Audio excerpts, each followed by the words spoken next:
সাধারণ মানুষকে কিন্তু গুম করা হয়, খুন করা হয়। এবং আপনারা দেখবেন যে আমাদের যে করোনাকালে যে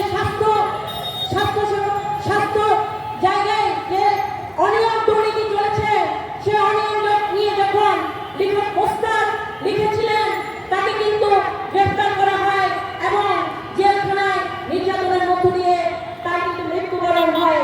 এভাবে আমরা দেখব যে এক ধরনের বাক স্বাধীনতা হরণ এবং দেশব্যাপী এক ধরনের ফ্যাসিবাদী শাসন কায়েম করা হয়, যে কেউ কোনো কথা বলতে পারবে না।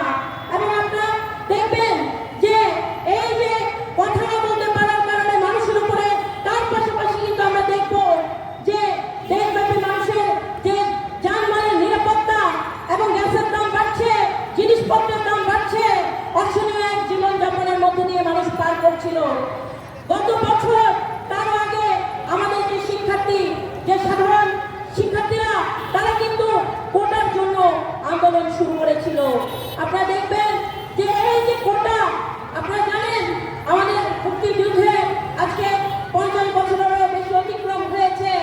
আমরা দেখছি এই মুক্তিযুদ্ধের কোটার মধ্য দিয়ে যেভাবে সরকারি চাকরিতে এবং কোটা এবং মেধার যে অসমন্বয়তা ছিল, সেটা দূর করার জন্য কিন্তু শিক্ষার্থীরা এই আন্দোলন গড়ে তোলে।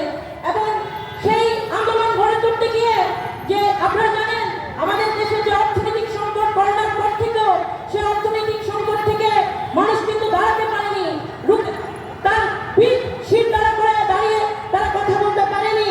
এবং আমরা দেখবো যে মানুষের করে চাকরি বাকরি নাই, মানুষের ঠিক যোগ্যতার মধ্য দিয়ে চাকরি পাচ্ছে না। শিক্ষার্থীরা কিন্তু এই কোটা এবং মেধার দাবিতে, এবং কোটা না হয়ে মেধার ভিত্তিতে চাকরি পাওয়া দরকার, সেই জন্য আমরা দেখবো শিক্ষার্থীরা পাবলিক বিশ্ববিদ্যালয়গুলোতে দাঁড়িয়েছে, আন্দোলন করেছে।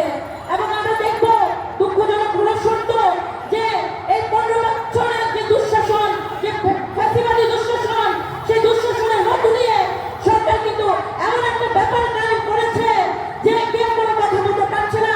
মানুষ সংগঠিত হলো, সেই সংগঠিত জনতাকে কিন্তু তার যে সন্ত্রাস বাহিনী ছিল, যে ছাত্রলীগ, কখনো যুবলীগ, সেই ছাত্রলীগ যুবলীগ তারা কিন্তু একদম পিটিয়ে সেই আন্দোলনকে তারা দমন করতো। আমরা সেই প্রক্রিয়া দেখেছিলাম যে এই আওয়ামী দুঃশাসনের মধ্যে দিয়ে এই আন্দোলনকে দমন করার চেষ্টা হয়েছে এবং ছাত্রলীগ দিয়ে শিক্ষার্থীদেরকে পিটিয়ে আন্দোলন বন্ধ করার চেষ্টা করা হয়েছে। এবং যখন এই ছাত্রলীগ পিটিয়ে বন্ধ করতে পারছিল না, তখন কিন্তু পুলিশকে অর্ডার দেওয়া হয় যে শিক্ষার্থীদের উপর গুলি করতে।